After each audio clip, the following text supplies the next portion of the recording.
Mau share screen sendiri atau bagaimana, Kak? Iya, bisa nanti aku save-in. Oh ya. Bentar ya. Iya.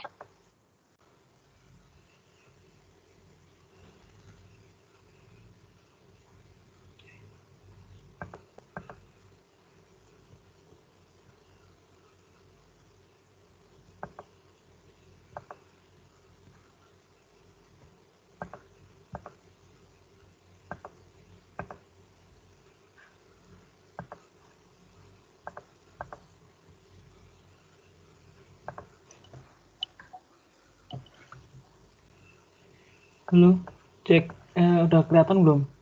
Sudah, Kak. Oke. Ini slide dari punya angkatan kalian ya? Betul, Kak. Betul, Kak.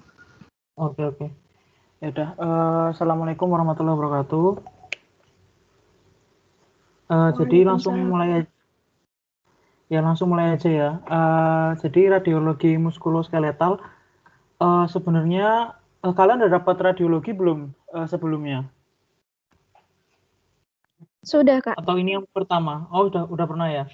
Ya Iya. berarti cuma tinggal nambah-nambahin aja Maksudnya ya. osteoradiologi atau gimana, Kak? Maksudnya di semester 2 atau semester 3 Oh, gitu udah pernah belum? semester 2-nya nggak ada radiologi, Kak. Tapi kalau di semester 3 Oh, kuliahnya ada. berarti ini yang pertama ya, Iya, dapat Kak. osteoradiologi. Iya. Oke. Jadi kalau eh, kalau osteoradiologi itu biasanya jenis soalnya itu nanti dikasih kasus tertentu, terus habis itu diberikan perintahnya untuk menginterpretasikan radiologinya, atau mungkin juga kalian diberi perintah untuk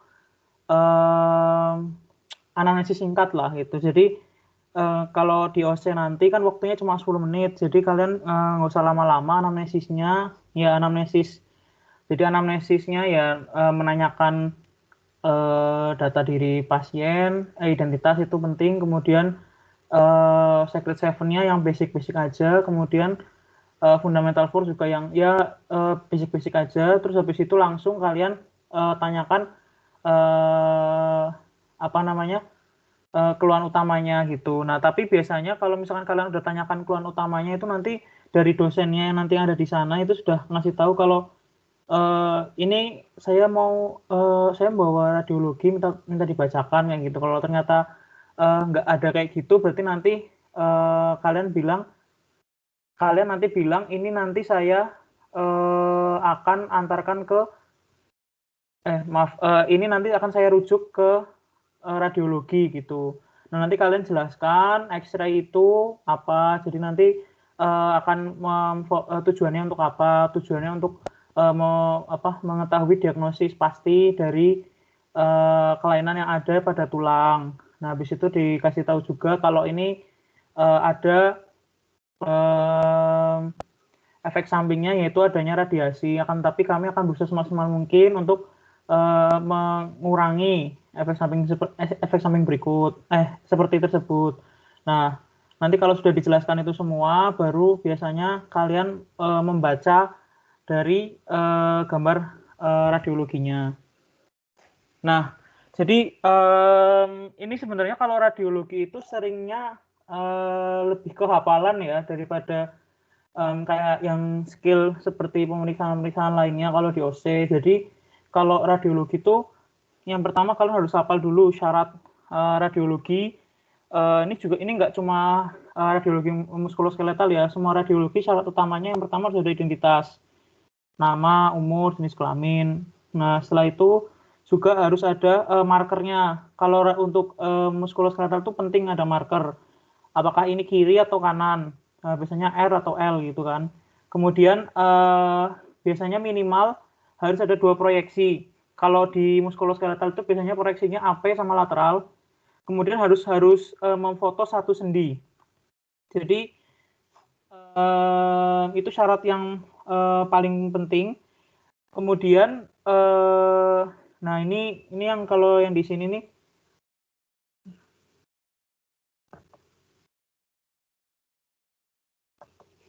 ya, jadi kalau yang di sini kan ini apa yang harus kalian pahami, apa yang harus kalian kuasai dalam radiologi muskuloskeletal, yaitu ini ada soft tissue, kemudian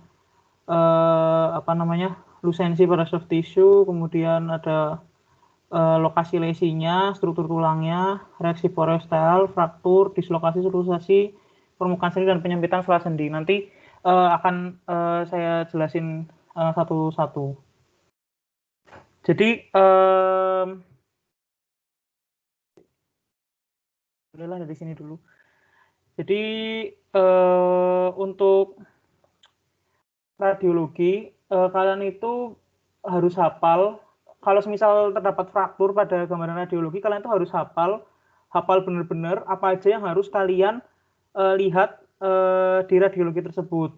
Jadi, semisal ada fraktur, kalian harus deskripsikan sesuai dengan apa yang ada di checklist atau di PowerPoint ini. Jadi yang pertama dari lokasinya. Lokasi itu biasanya dibagi jadi kalau tulang panjang itu dibagi jadi ada sepertiga proksimal, sepertiga media atau sepertiga tengah dan sepertiga distal. Nah, bisa juga kalau dari lokasi itu menggunakan kayak istilah-istilah lain seperti kayak suprakondiler. Suprakondiler itu ya seperti namanya, jadi di atas kondilus atau buku tulang. Jadi ya di sekitar sini. Jadi sepertiga distal tapi lebih tepatnya di suprakondiler. Nah, intraartikuler itu berarti di dalam sendinya. Nah, kemudian untuk yang berikutnya adalah tipe frakturnya. Jadi ini ada gambarnya nggak? Oh ya, untuk tipe frakturnya itu ada tipe yang komplit dan juga incomplete. Jadi fraktur komplit itu adalah fraktur yang mana garis frakturnya itu lengkap memotong satu tulang gitu. Jadi kalau seringkali kan ada kalau di masyarakat itu mungkin beberapa dari kalian bilang ada fraktur, ada fissure gitu kan. Tapi kalau di medis itu sebenarnya fissure itu ya nggak ada. Jadi fissure itu ya sebenarnya ya fraktur incomplete aja gitu.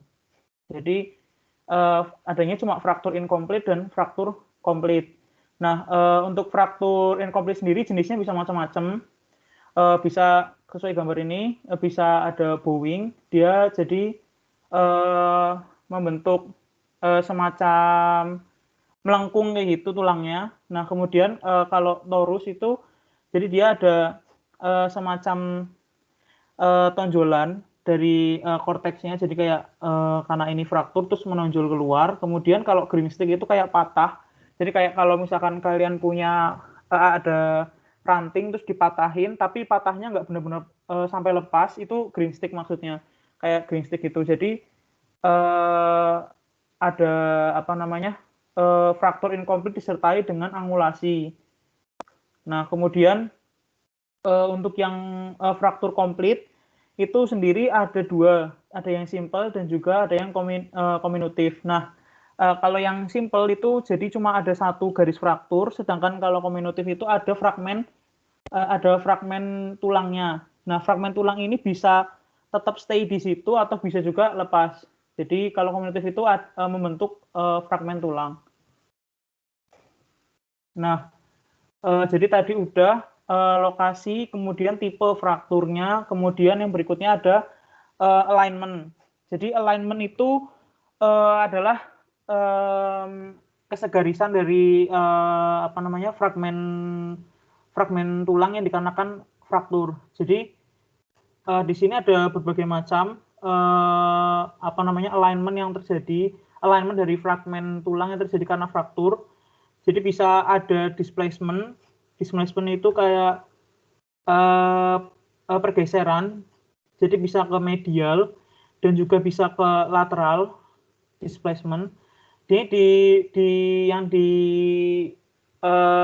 dihitung medial sama lateralnya biasanya fragmen distalnya ya. Ini fragmen distalnya ke medial, terus ini fragmen distalnya ke lateral. Nah, kemudian ada juga angulasi. Nah, angulasi ini bisa ke medial, bisa ke lateral. Angulasi ini sering menggunakan konfigurasi yang namanya kayak apa namanya, varus dan valgus.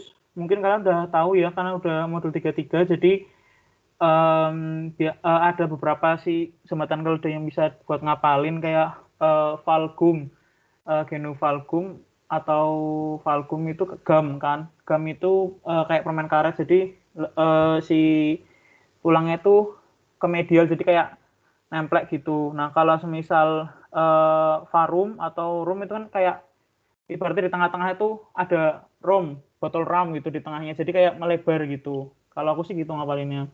Nah, kemudian bisa juga ada rotasi. Rotasi itu bisa ada rotasi internal ke arah dalam dan juga rotasi eksternal. Jadi lagi-lagi ini fragmen distalnya ya yang harus diperhatikan. Nah, kemudian berikutnya ada juga yang aposisi bayonet atau overriding. Jadi ini karena adanya displacement, tapi disertai dengan pemendekan. Jadi setelah displacement, fragmen tulangnya itu ke fragmen distalnya mendekat ke yang proksimal. Nah, kemudian ada juga distraction. Distraction ini menjauh. Jadi antar fragmen tulangnya menjauh. Nah, kemudian setelah alignment, habis itu kalian juga harus mendeskripsikan arahnya, arah dari garis frakturnya. Nah, arah itu sendiri ada transverse ya, transversal, oblik, miring, terus kemudian spiral, dan juga bisa juga longitudinal. Nah, ini contoh soal yang dari kalian. Kemudian setelah itu, setelah mendeskripsikan, jadi ada lokasi, tipe, alignment, arah, kemudian ada yang terakhir adalah kelainan penyerta. Nah, kelainan penyerta ini bisa berupa dislokasi atau ada apa namanya? Ya nanti aku jelasin lagi. Jadi kalau dislokasi itu beda sama subluksasi. Bedanya itu kalau dislokasi itu jadi kalian tahu kan dislokasi itu adalah apa namanya, pindahnya tulang dari mangkok sendi. Jadi kayak apa namanya, berpindah dari mangkok sendinya. Nah, kalau semisal dia sudah tidak ada kontak dengan mangkok sendinya, itu namanya dislokasi. Tapi kalau masih ada kontak dengan mangkok sendinya, itu namanya subluksasi. Nah, sebelum kita ke latihan soal yang ada di sini,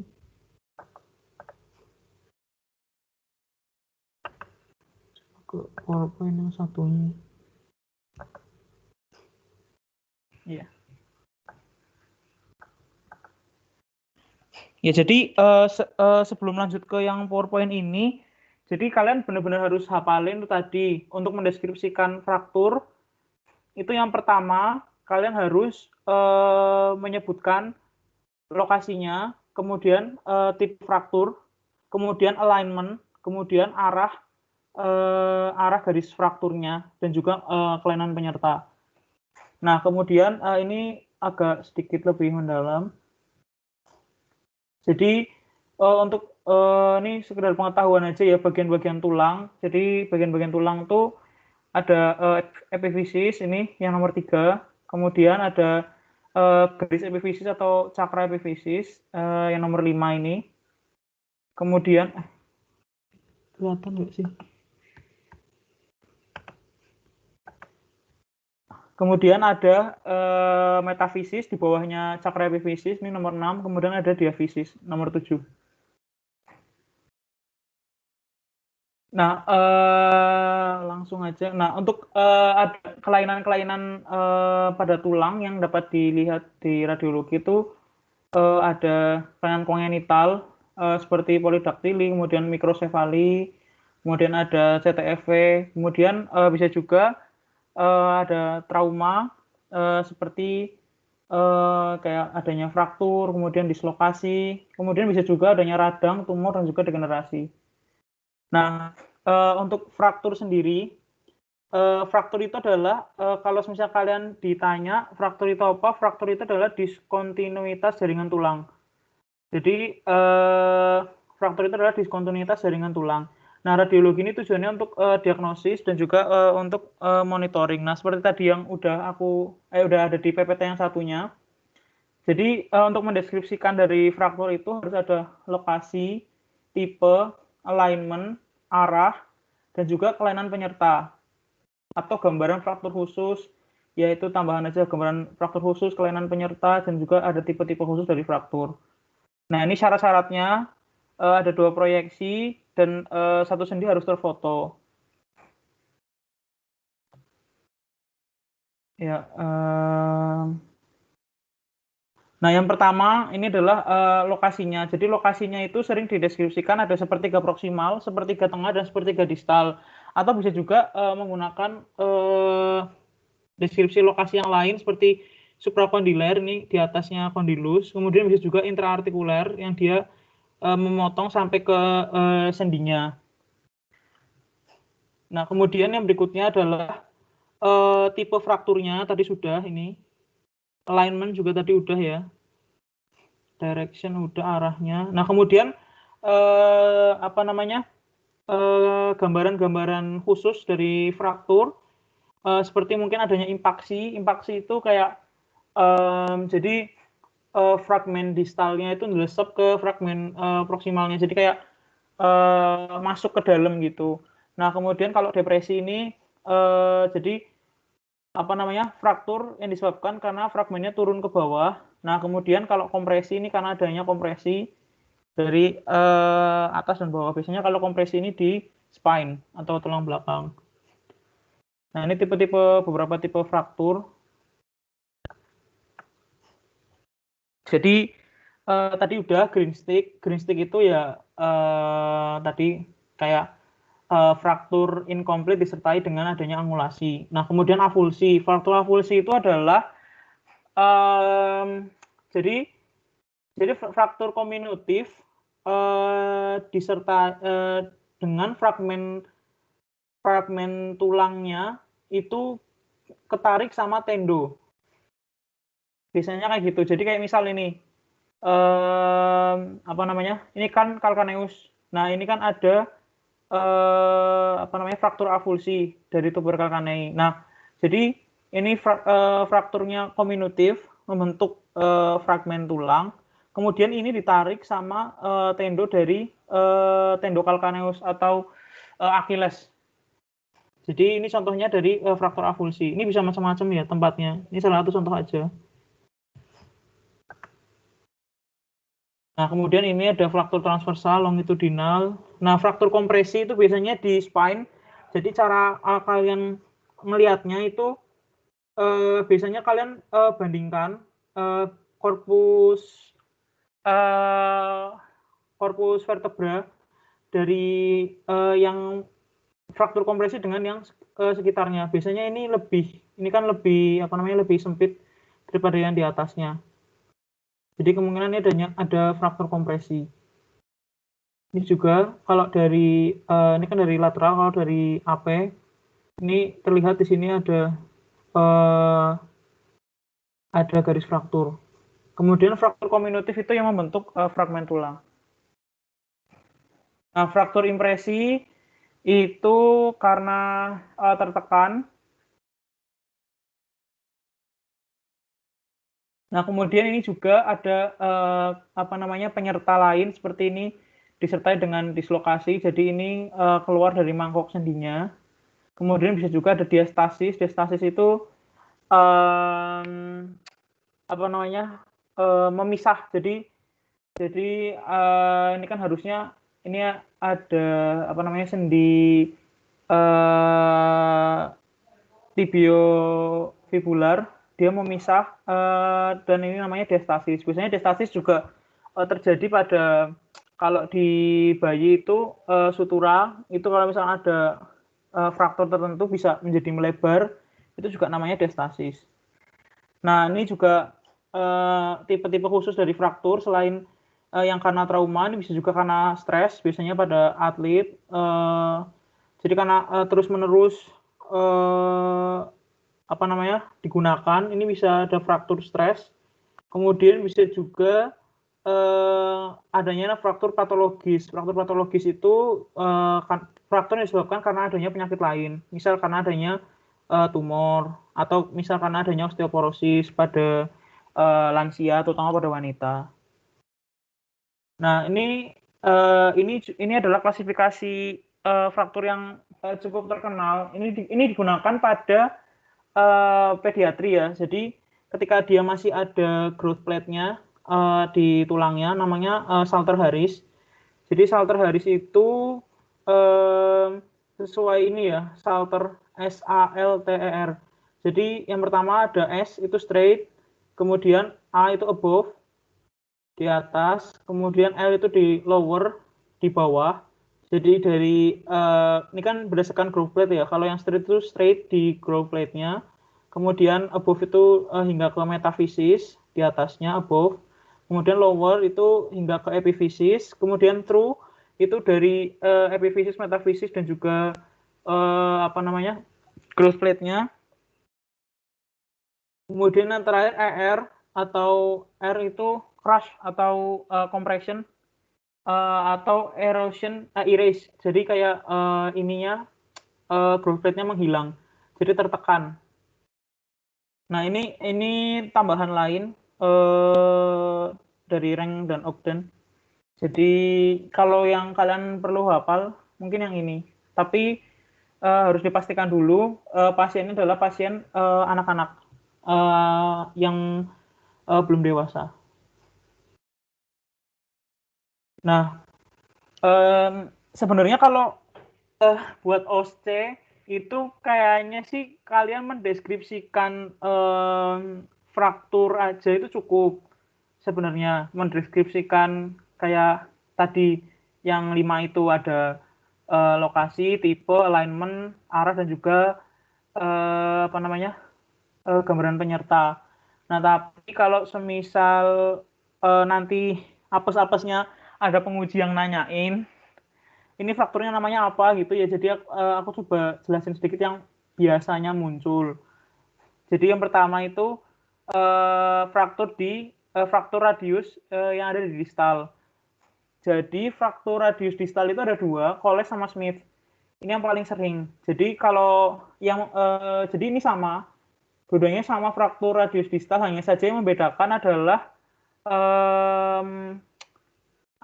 displacement dari fragmen distalnya.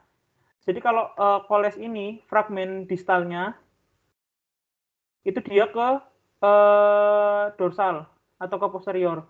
Jadi ini kalian kalau mau membedakannya itu kalian lihat ini ya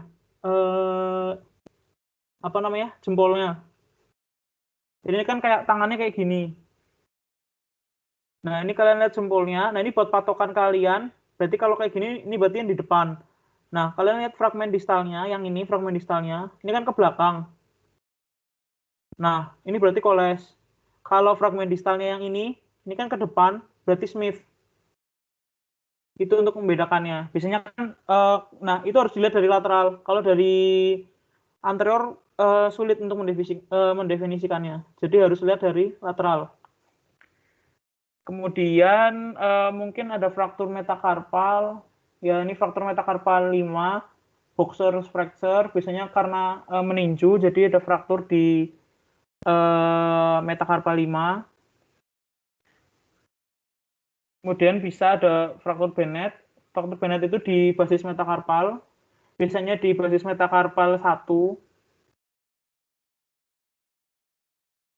Nah, terus ini juga nih yang mungkin bisa keluar kalau semisal ditanyakan, itu biasanya Montegia sama Galeazzi, fraktur Montegia dan fraktur Galeazzi.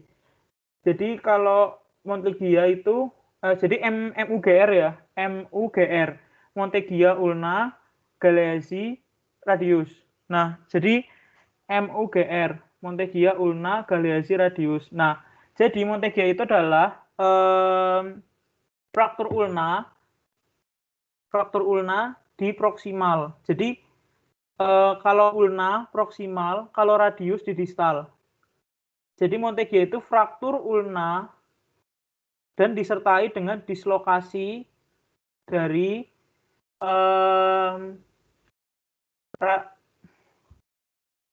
Proximal radio ulnar joint apa sih? Bentar dulu.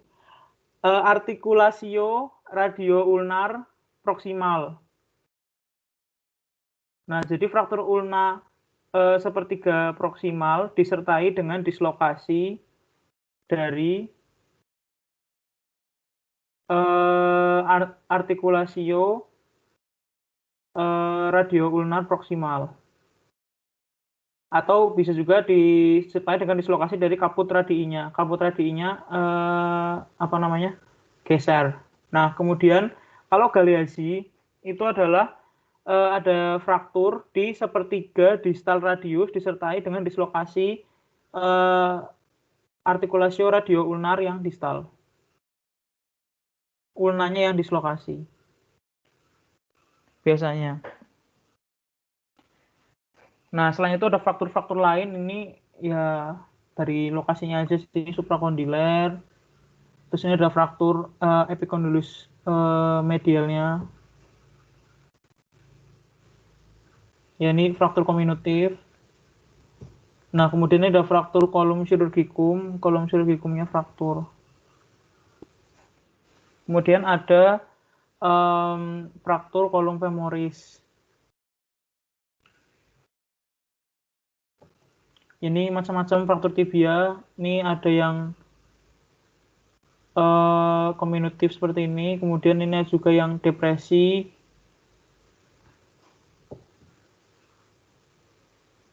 Ini salah satu jenis fraktur yang lain di ankle, fraktur pot. Jadi biasanya karena di apa namanya, kalau pemain bola itu karena di sliding, jadi terjadi adanya fraktur pot. Ya, ini kalau ditanyain aja, ini kalau kapan kalian melakukan eksfoto eksfoto X-ray muskuloskeletal itu untuk mendiagnosis, terus setelah direposisi untuk kontrol, ya ini dan lain-lain. Nah, biasanya bisa juga ada komplikasi dari adanya fraktur. Bisa terjadi adanya delay union. Jadi fragmen tulangnya tidak menyambung dalam waktu 16-18 minggu. Nah, kalau non-union tidak menyambung sama sekali dan ada gap, jadi kayak misal kayak tadi yang distraction, terus habis itu nggak di reposisi, tetap kayak gitu, atau nggak dioperasi, ya bisa terjadi non-union. Kemudian bisa juga malunion. Malunion itu dia menyatu, tapi posisi fragmen tulangnya nggak anatomis. Nah, bisa juga adanya pseudoartrosis, jadi ada varian dari non-unionnya. Jadi akan apa ya? Jadi kayak ada sendi tambahan, tapi bukan sendi sebenarnya. Nah, itu karena fragmen tulangnya nggak menyatu.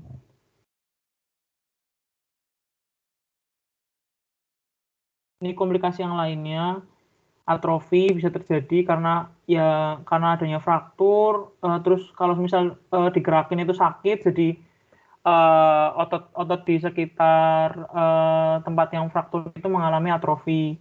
Kemudian bisa juga terjadi kekakuan sendi karena jarang digunakan.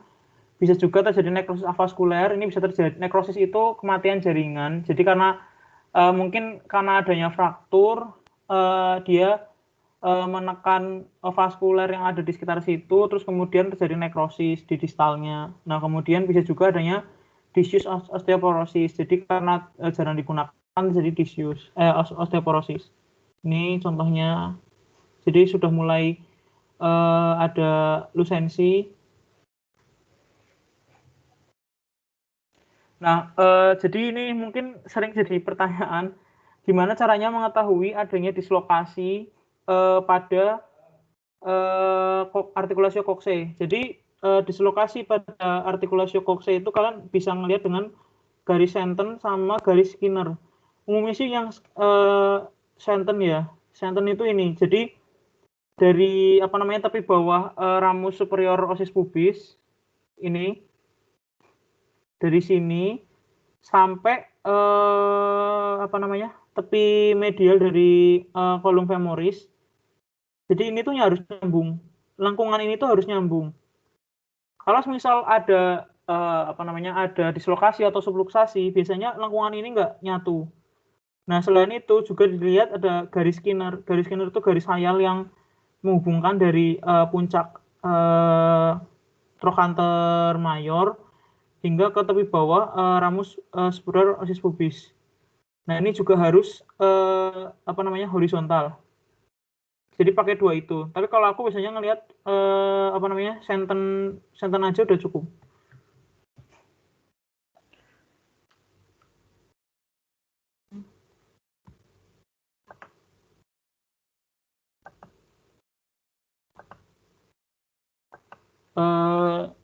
Sebelum lanjut ada yang mau ditanyain dulu nggak? Dari teman-teman. Suaraku masuk kan ya? Takut nggak masuk? Masuk Kak, masuk Kak. Oh iya, iya udah. Jadi, nah ini nih. Oh iya. Ada pertanyaan sedikit Kak, saya masih bingung tadi kayak gambaran subluksasi seperti apa ya Kak? Kenapa? Gambaran subluksasi itu seperti apa ya Kak? Oh ya, subluksasi ya. Oke. Iya, terima kasih Kak. Iya.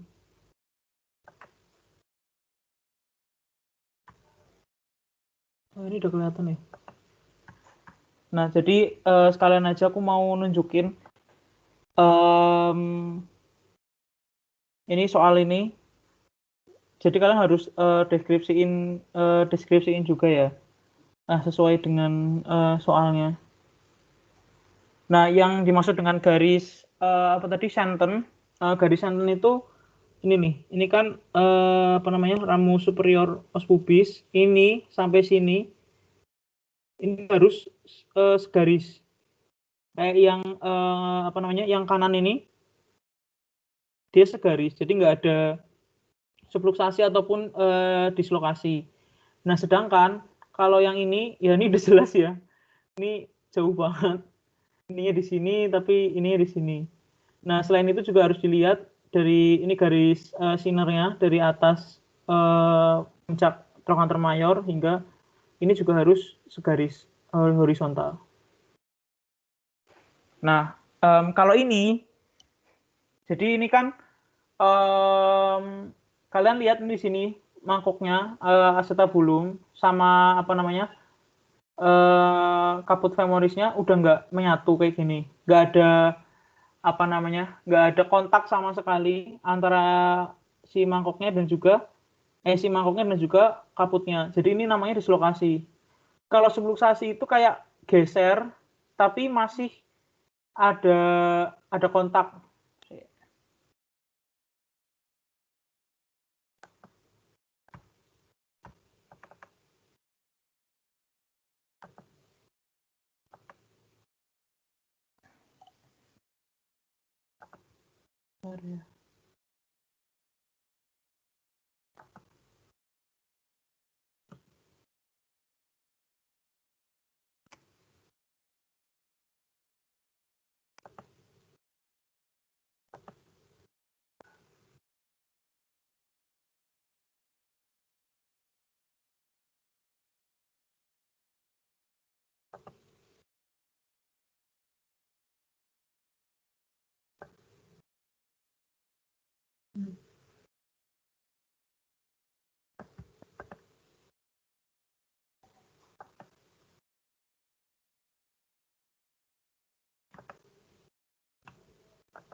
Kelihatan nggak? Terlihat Kak. Nah, aduh, sorry, ini gema. Jadi kalau subluksasi itu dia sudah geser, tapi masih ada kontak antara mangkoknya dengan kaput femorisnya. Kalau dislokasi ini udah jauh. Jadi sudah benar-benar udah nggak ada kontaknya. Jadi ya kalau subluksasi itu kayak masih geser sedikit aja. Tapi kalau semisal dislokasi itu udah agak jauh. Kalau yang gambar tadi itu kan kayak udah jauh.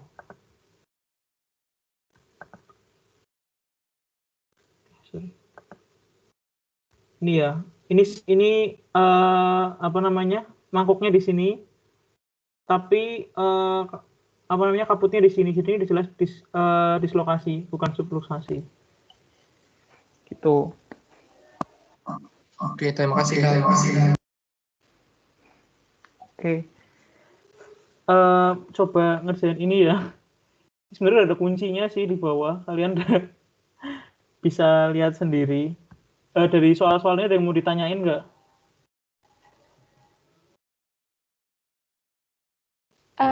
Saya izin bertanya, Kak. Iya. Sebenarnya saya masih bingung, cukup bingung bahkan untuk proyeksi manus itu antara oblik dengan lateral, kemudian AP dengan PA itu patokannya seperti apa ya, Kak? Oh iya, oke. Jadi kalau apa namanya, manus itu emang biasanya yang dipakai itu AP sama oblik. Apa namanya, kalau ini ya, kalau semisal tulang itu jarang pakai PA sih, biasanya pakai AP ya. Jadi untuk bedain AP sama PA ya kalian tembak aja AP. Kalau ini jelas AP ya dari depan. Nah kalau dari samping kayak gini itu biasanya oblik. Kenapa? Kalau semisal lateral, kalian lihat kalau kayak gini lateral itu numpuk antar apa namanya, antar jarinya numpuk, makanya dibikin oblik agak miring supaya bisa kelihatan semua apa namanya, semua jari dari samping. Bentar ya. Ini udah share-share belum sih? Oh, udah ya.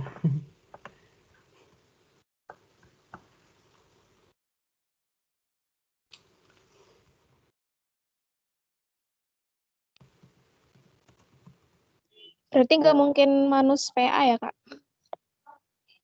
Kalau muskuloskeletal biasanya nggak mungkin PA sih. Jarang PA. Oke, siap, Kak. Terima kasih. Nih, ini mungkin bisa dilihat ya, ntar.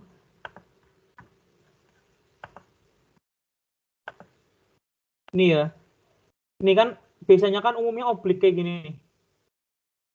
Ini oblik miring. Kalau lateral jadinya kayak gini. Numpuk semua. Jadi kayak ya hampir nggak mungkin pakai yang lateral kayak gini nih. Ini lateral. Ini lateral. Nah, kalau ini oblik, ini agak miring. Gitu. Ini oblik. Ini juga oblik. Udah mudeng ya. Ya, jadi Ya, Kak. buat tips buat OSC sih, kalian deskripsikan benar-benar. Jadi pertama kalian datang lihat dapat apa namanya, kertas radiologi, itu kalian langsung deskripsikan. Yang pertama saya cek terlebih dahulu syarat dari X-ray tulang dan sendi, apakah ada identitas atau tidak. Kemudian di sini terdapat identitasnya siapa. Kemudian markernya, apakah terdapat marker atau tidak. Nah, di sini temukan markernya. Kemudian dilihat apakah terdapat 2 proyeksi dan juga 1 sendi terlihat. Nah, ini untuk yang apa namanya, 2 proyeksi 1 sendi itu untuk yang apa namanya, sendi-sendi di tulang panjang biasanya. Kalau semisal kayak di apa namanya, hip, kemudian kalau di hip sama di spine biasanya sih ya bisa 1 proyeksi, bisa 2 proyeksi. Tapi kalau hip biasanya 1 proyeksi sih. Kalau spine 2, AP sama lateral. Jadi ya kan tetap berpegangan pada syarat harus 2 proyeksi dan 1 sendi. Terus markernya habis kalian jelaskan semua syarat-syaratnya, baru kalian baca. Nah, kalian baca itu dari luar ke dalam. Yang pertama kalian lihat terlebih dahulu dari soft tissue-nya. Dilihat ini udah belum ya?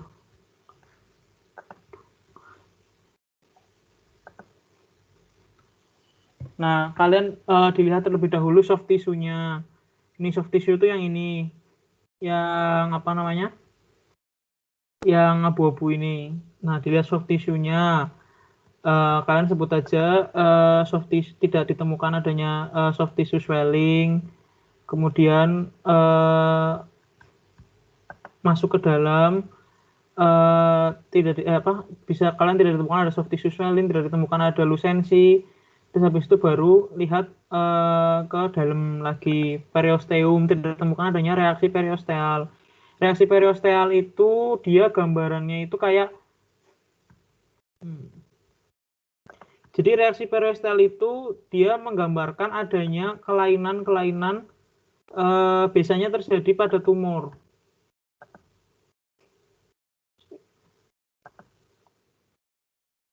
Gitu nih, kayak gini nih. Reaksi periosteal. Jadi di sini reaksi periosteal itu bisa berbagai macam tipe. Mungkin kalian udah belajar di radiologi waktu 33. Ya, ini ada yang apa namanya? Buttress. Kemudian ini yang lamellated. Jadi kayak di luarnya itu ada garis-garis tambahan. Ini lamela kalau banyak ini multilamellated itu sering dibilang onion skin yang ada di Ewing sarcoma ya. Nah, terus habis itu bisa juga ada Codman triangle. Terus habis itu perpendikular nih. Perpendikular itu sering dibilang kayak sunburst gitu loh. Kayak ada kalau di matahari itu kan di samping-sampingnya ada garis-garisnya. Kalau kita gambar matahari itu perpendikular atau sunburst gitu. Nah, setelah dari periosteumnya, kemudian baru kita masuk ke dalam lagi. Kita lihat dari epifisis, dari sakralifisisnya, kemudian metafisis dan juga ke diafisis. Nah, setelah kalian bilang kayak gitu, setelah dilihat ke dalamnya, terus kalian bilang ada temuan apa yang kalian temukan di situ.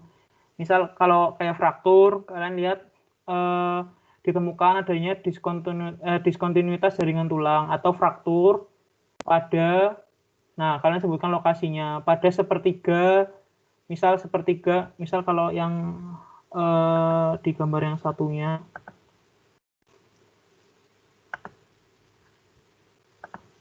misal ini kalian jelaskan ditemukan fraktur pada sepertiga media. Nah, os humerus. Terus sisinya apa? Dextra. Nah, setelah itu kalian jelaskan tipe kombinatif. Terus habis itu tadi apa tuh? Udah ada lokasi, tipe, alignment. Nah, alignment disertai adanya angulasi. Nah, habis itu arah garis frakturnya. Di sini karena ini apa namanya? Fraktur komplit, jadi kalian tadi juga harus sebutin juga ya. Jadi terdapat fraktur pada sepertiga media os humerus tipe komplit kombinatif. Terus kalian jelaskan alignment-nya, terdapat angulasi. Nah, terus itu kan udah disebutin semua. Nah, jadi itu yang kalian sebutkan di definisi. Nah, tapi nanti kalau semisal udah selesai kalian deskripsikan, baru kalian rangkum jadi satu kalimat yang kalian jelaskan ke pasiennya. Jadi kayak, Bu, di sini setelah saya membaca dari X-ray dari tulang ibu, di sini ditemukan adanya fraktur komplit kombinatif sepertiga tengah os humerus dextra atau os humerus kanan ibu. Nah, terus kalian jelasin itu maksudnya ada patah tulang di daerah di sepertiga tengah, tulang lengan atas kanan. Terus habis itu kalian jelaskan rencananya bakal seperti apa. Nah, nanti akan ditata laksana sesuai dengan tata laksana fraktur. Mungkin kalian bisa bilang nanti akan dirujuk ke spesialis ortopedi. Nah, baru kalian tuliskan kan biasanya disediain surat rujukan. Kalau misal nanti kalian kalian offline, kalian bisa atau enggak kalian bilang aja nanti dirujuk ke ortopedi untuk ditata laksana lebih lanjut. Udah kayak gitu aja sih bacanya biasanya.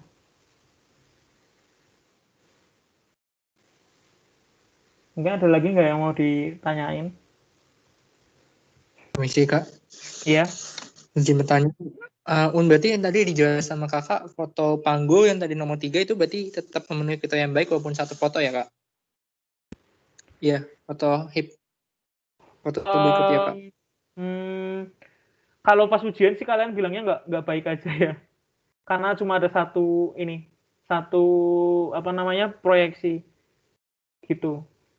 Tapi ya kalau dalam prakteknya sih kayaknya AP doang biasanya sih. Iya, gimana? Kalau foto yang keempat itu kayak foto shoulder. Foto shoulder itu berarti shoulder juga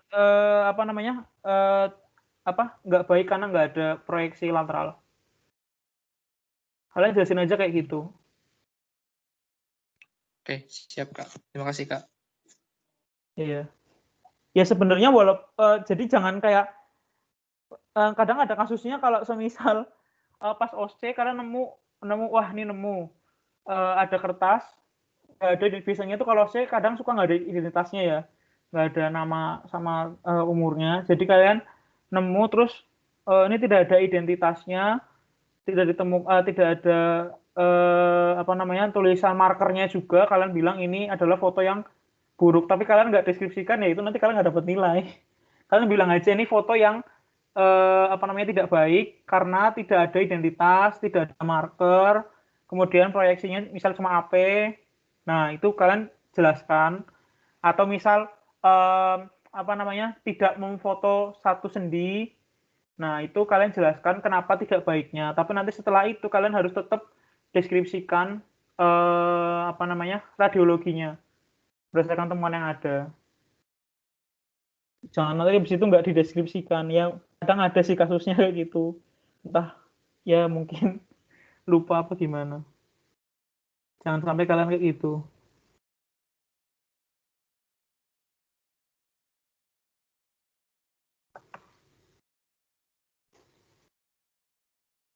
Oke, gimana? Halo. Kak, mau tanya lagi boleh, Kak? Iya, boleh. Tapi cukup banyak nih. Untuk yang pertama, soft tissue tadi kan ada salah satunya soft tissue swelling. Itu gambarnya kalau memang ada soft tissue swelling itu seperti apa? Kalau misalnya selain kelainan swelling, ada nggak sih, Kak, untuk kelainan soft tissue sendiri? Iya. Oke, bagus. Ya. Tapi aku nggak ada gambarnya.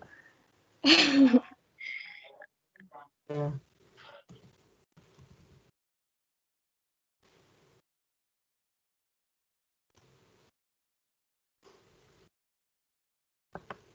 Jadi soft tissue swelling itu biasanya entah itu karena adanya edema atau adanya peradangan. Nah, tapi itu gambarannya nanti si yang putih-putih yang di sekitar tulangnya itu bakalan membesar.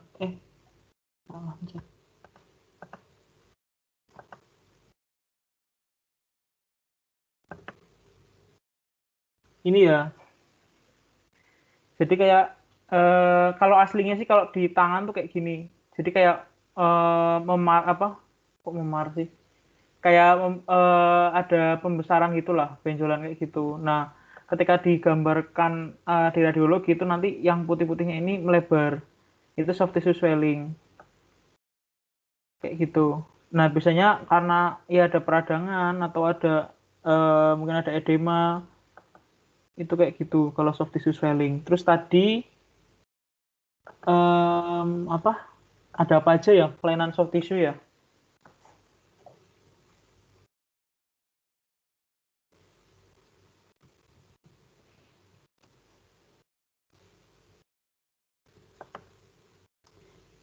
Kalau yang aku tahu sih, ya mungkin nanti kalian bisa cari lagi ya, atau mungkin nanti aku cari lagi terus aku share ke kalian. Jadi yang aku tahu kalau apa namanya soft tissue itu ada soft tissue swelling kayak tadi, kemudian ada eh, apa namanya calcification. Jadi kayak dia lebih dia kayak lebih putih kayak gitu. Bentar ya.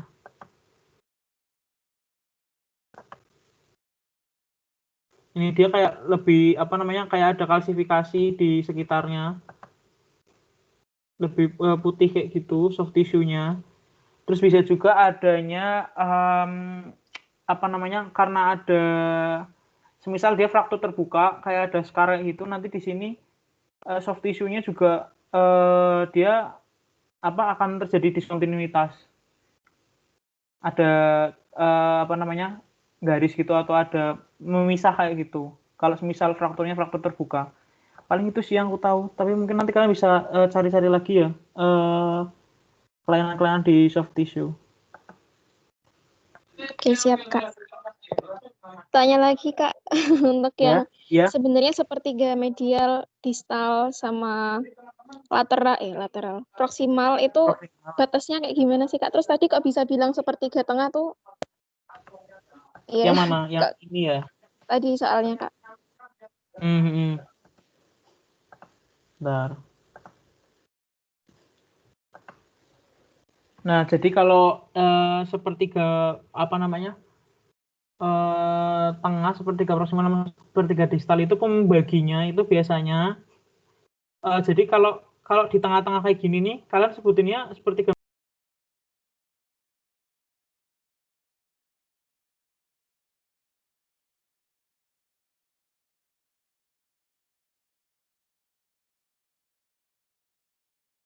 proksimal sih kalau aku biasanya pakainya sepertiga media aja atau sepertiga tengah. Kalau di tengah-tengah gini meragukan. Soalnya kalau sepertiga distal atau sepertiga proksimal itu bener-bener yang kayak di ujung sini loh. Kayak kalau tadi Montague sama Galeazzi kan itu sepertiga proksimal sama sepertiga distal ya.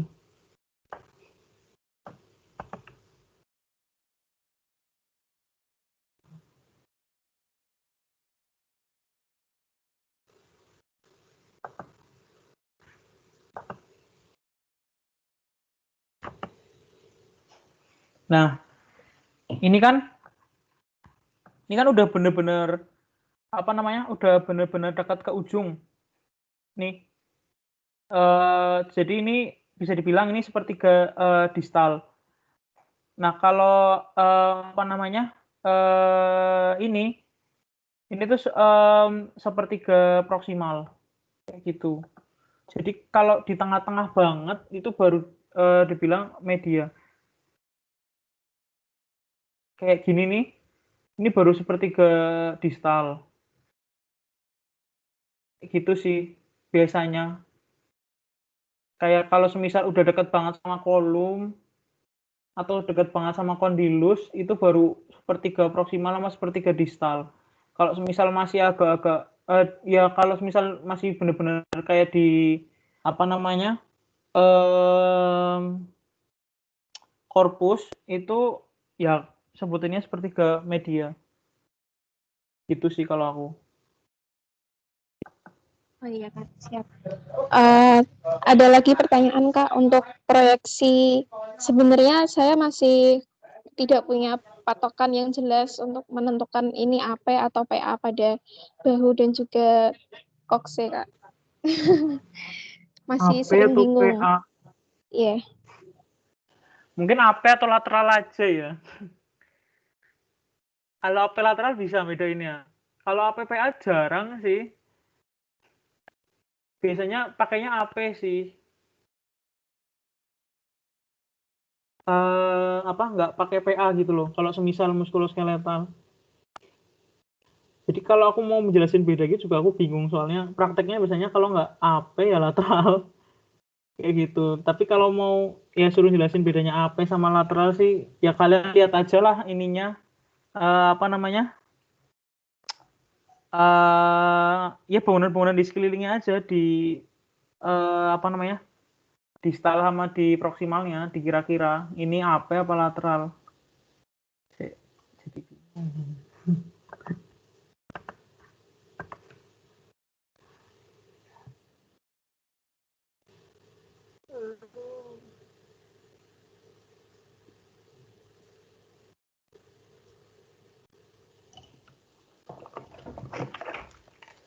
bentar ya. Bentar. Ada keperluan. Iya, Kak. Sorry.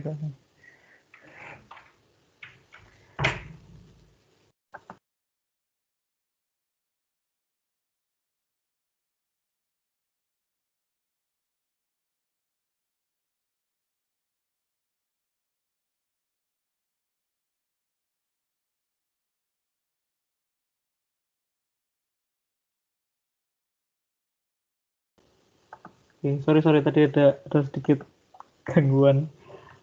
Ya, jadi kalau apa namanya gambar kayak gini itu kan bisa kelihatan jelas ya. Apa namanya? Ini yang AP, yang dari depan, ini lateral. Kelihatan ini kan apa namanya? Nyamping oleh kranonnya. Terus kalau PA jarang sih kalau PA. Paling kalau bedain AP sama PA tuh ya di toraks yang ada foto AP sama PA. Kalau di tulang jarang sih. Nggak perlu dikhawatirin sebenarnya bedain AP sama PA. Oke, Kak, siap.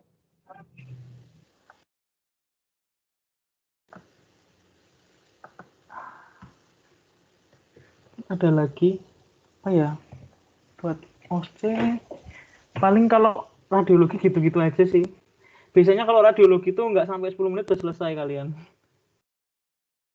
Nggak nakutin sih radiologi kalau OSCE.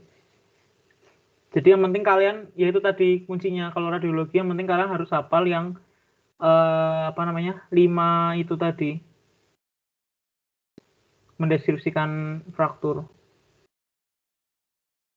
Kalau pas tahunku sih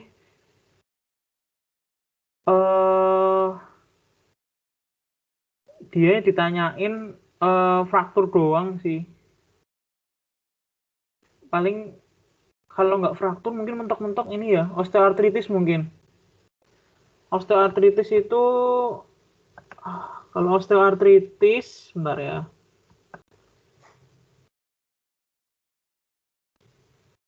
Tapi di contoh soal kalian nggak ada osteoartritis makanya keluar apa enggak ya? Tapi waktu pengarahan KKD dijelasin sih, Kak. Cuman waktu Oh soalnya nggak ada. dijelasin. Iya, Oke. osteoartritis sama osteomielitis. Oh, osteomielitis juga. Kalau osteomielitis nanti biasanya nyambung ke ini ya. Nyambung ke apa namanya? Pembersihan ulkus. Ini jadi kalau semisal osteoartritis itu mungkin gradingnya ya yang bakal ditanyain sistem gradingnya itu ada sistem Kellgren-Lawrence namanya. Jadi ya sebenarnya gradingnya itu dilihat dari penyempitan celah sendinya dan juga dari ada tidaknya osteofit dan juga sklerosis. Jadi kalau semisal apa namanya grade 0 atau tidak ada osteoartritis ya normal-normal aja, tidak ada penyempitan celah sendi.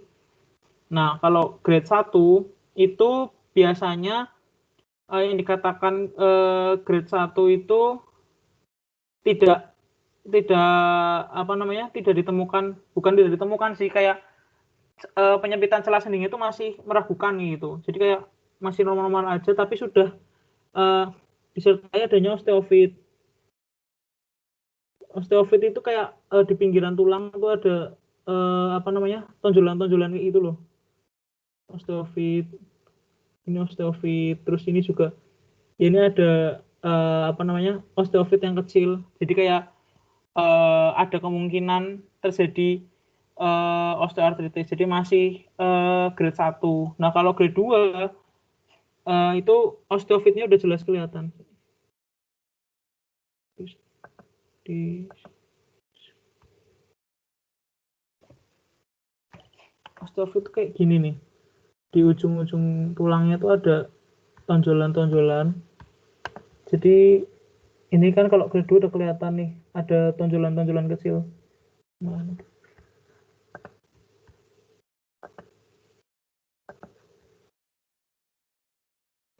ini ada osteofit kecil, belum terlalu jelas juga sih, dan ini penyempitan celah sendinya makin terlihat. Nah, kalau yang ini yang apa namanya grade 3 itu udah jelas ada osteofit nih, 1, 2, 3, dan biasanya disertai dengan apa namanya, adanya sklerosis. Sklerosis itu kayak gambaran putih-putih di subkondral. Ini kayak putih-putih kayak gini. Jadi gambaran yang kayak lebih putih itu ada sklerosis.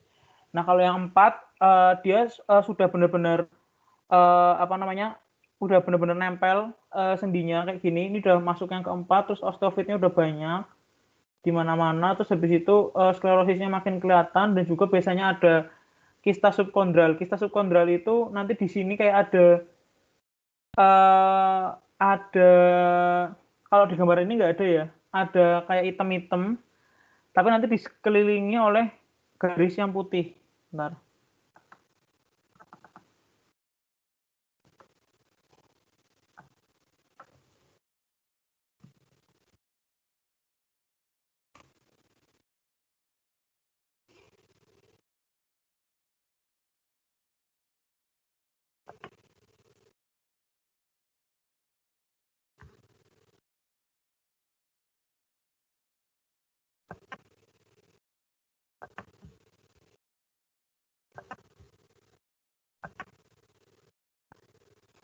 Ini ya, ini jadi kayak dia lebih hitam tapi dikelilingin oleh apa namanya, garis-garis yang putih.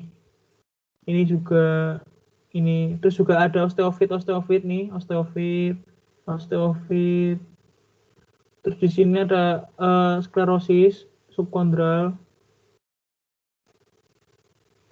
Nah, itu gambaran dari osteoartritis. Nah, selain itu osteoartritis juga apa namanya, biasanya selain di genu dia juga ada di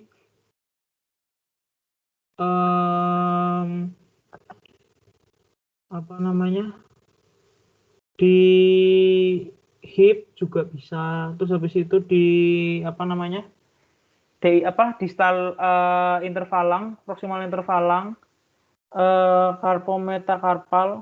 Ya biasanya kalau osteoartritis itu karena anu sih, weight bearing ya. Jadi lebih ke sendi-sendi yang weight bearing yang gede-gede. Tapi bisa juga di sini. Jadi kayak kalau osteoartritis itu ada yang khas namanya nodus Bouchard sama Heberden.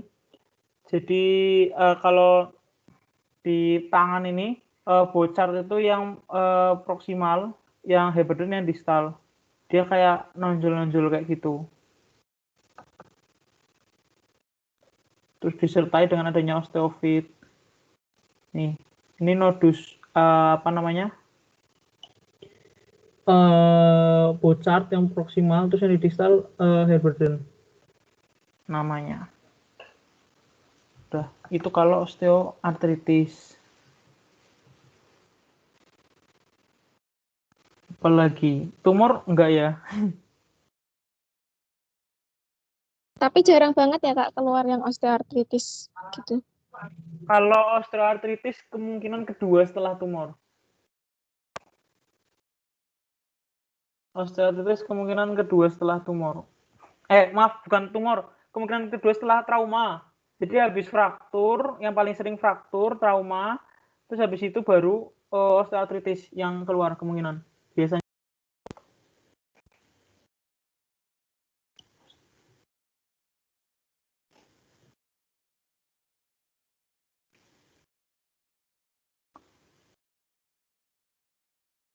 Ya paling udah sih itu aja. Kalau dari aku, mungkin. Kalau nggak ada pertanyaan lagi, apa ditutup aja atau gimana ini? Iya, teman-teman ada yang mau ditanyakan untuk materi radiologi sendi tulang dan muskulo, mumpung ada Kak Bebe di sini, mungkin bisa ditunggu 1 menit ya Kak. Di situ kalau tidak ada saya tutup. Misi Kak, mau tanya, suara saya masuk nggak ya? Masuk. Mau tanya Kak, jadi kan nanti waktu OSCE itu kan mungkin ada anamnesis singkat, terus nanti ada penjelasan. Nah, buat penjelasannya ke pasiennya itu nanti dirangkum atau kayak gimana gitu ya Kak? Sama urutannya biasanya gimana ya Kak? Itu tetap perlu cuci tangan, terus anamnesis, terus lanjut ke baca, terus penjelasan gitu atau gimana? Oh iya, kalau OC itu tetap harus wajib ini ya, wajib cuci tangan pertama kali. Jadi kayak ada pasien datang, terus habis itu kalian anamnesis singkat. Setelah anamnesis singkat, habis itu ya kalian cuci tangan, terus habis itu baru kalian minta hasil radiologinya, kayak gitu sih. Terus kalau penjelasan ya berarti penjelasan ya sebelum berarti setelah anamnesis kalian penjelasan kalau ini akan dirujuk ke radiologi, atau kalau dalam kasusnya ternyata mereka membawa hasil radiologi berarti kalian bilang saya minta hasil radiologinya sembari sesi terlebih dahulu, bisa kayak gitu. Atau kalian bisa juga jadi setelah kalau misalkan dirujuk kalian bilang ini akan saya rujuk ke radiologi untuk dilakukan X-ray sendi apa, kalian jelaskan sendinya apa. Terus habis itu nanti jadi nanti ibu akan dilakukan foto ronsen di tulang apa, di bagian mana, misal lengan atas. Nah nanti biasanya kalian jelasin gini, Bu, ini nanti akan saya rujuk ke radiologi. Jadi nanti ibu akan dilakukan pemeriksaan X-ray pada lengan atas ibu. Jadi nanti ibu akan difoto ronsen. Nah nanti menggunakan radiasi. Nah tapi kami akan berusaha semaksimal mungkin agar efek sampingnya itu tidak untuk meminimalisir efek samping dari X-ray-nya. Nah setelah itu setelah ibu mendapatkan hasil dari X-ray-nya, ibu bisa kembali lagi ke sini. Nah terus kalian ya pura-pura cuci tangan, terus habis itu baru kalian duduk lagi. Ibu boleh saya minta hasil X-ray-nya. Nah kalian minta, kalian baca gitu.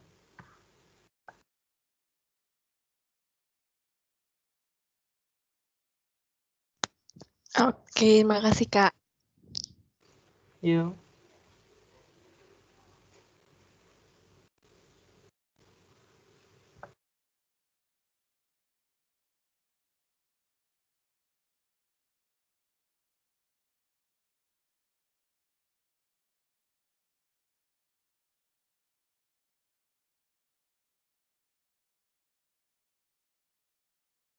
Baik teman-teman, kalau mau tanya silahkan aja langsung sekarang. Kalau misalnya tidak ada nanti saya tutup 17.12. Mohon maaf Kak, izin tanya. Ya. Jadi mau nanya juga tentang OSCE-nya itu. Jadi setelah kita menyampaikan hasil radiologinya ke pasien itu biasanya kita beri edukasi terus apakah ada tindakan terlebih dahulu ya Kak sebelum kayak dirujuk, misalkan dirujuk ke bagian ortopedi seperti itu Kak? Nggak ada tindakan. Habis kalian baca, kalian kasih tahu hasilnya ke pasiennya atau ke dosennya sebagai pasien biasanya. Terus habis itu kalian rujuk ke ortopedi gitu. Nggak ada tindakan. Kalau radiologi biasanya nggak ada tindakan. Cuma baca aja. Oh iya Kak, terima kasih Kak. Makanya gampang, nggak sampai 10 menit udah selesai itu biasanya. 2 menitnya ngobrol sama penguji.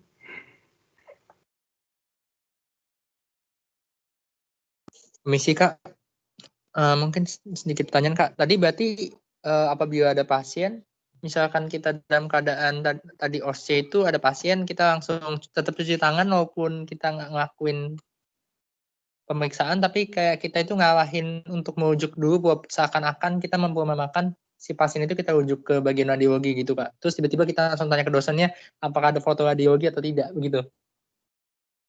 Iya. Lalu habis setelah itu kita udah membaca, terus kita nyampein, terus tetap nanti di akhirnya kita tetap cuci tangan lagi ya Kak? Iya. Itu kayak wajibnya OSCE aja sih. Oh, oke Kak. Wajiban OSCE. Iya. Oke.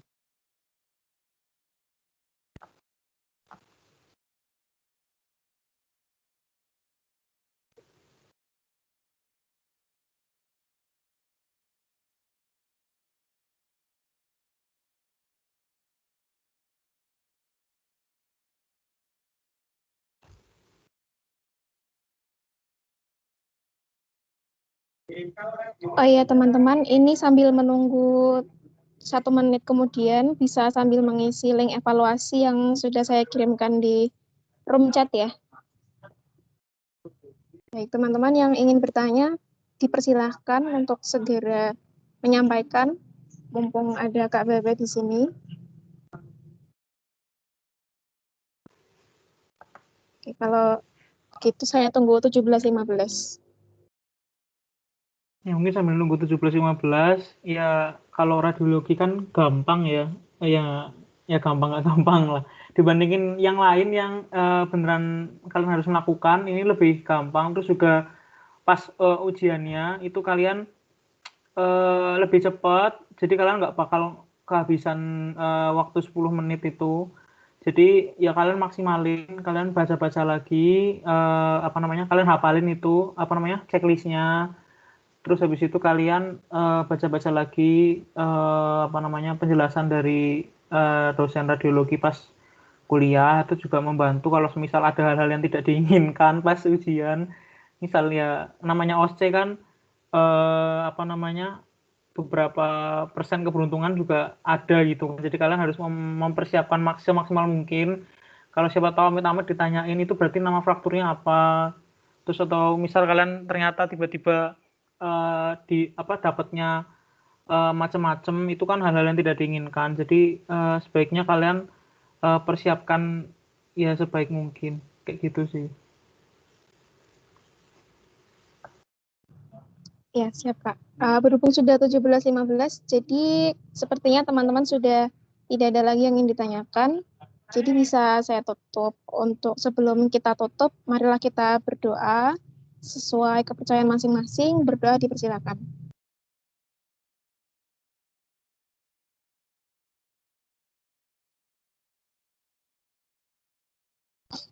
Berdoa dicukupkan. Baik, terima kasih banyak untuk Kak Beba atas ilmu dan pengalaman yang sudah diberikan pada sore hari ini. Semoga teman-teman SIPO bisa menghadapi OSCE radiologi dengan lancar dan baik. Amin. Baik, mohon maaf juga dari atas segala kekurangan dari penyelenggara. Saya tutup. Wassalamualaikum warahmatullahi wabarakatuh. Selamat sore teman-teman. Waalaikumsalam warahmatullahi wabarakatuh. Selamat sore. Semangat ya.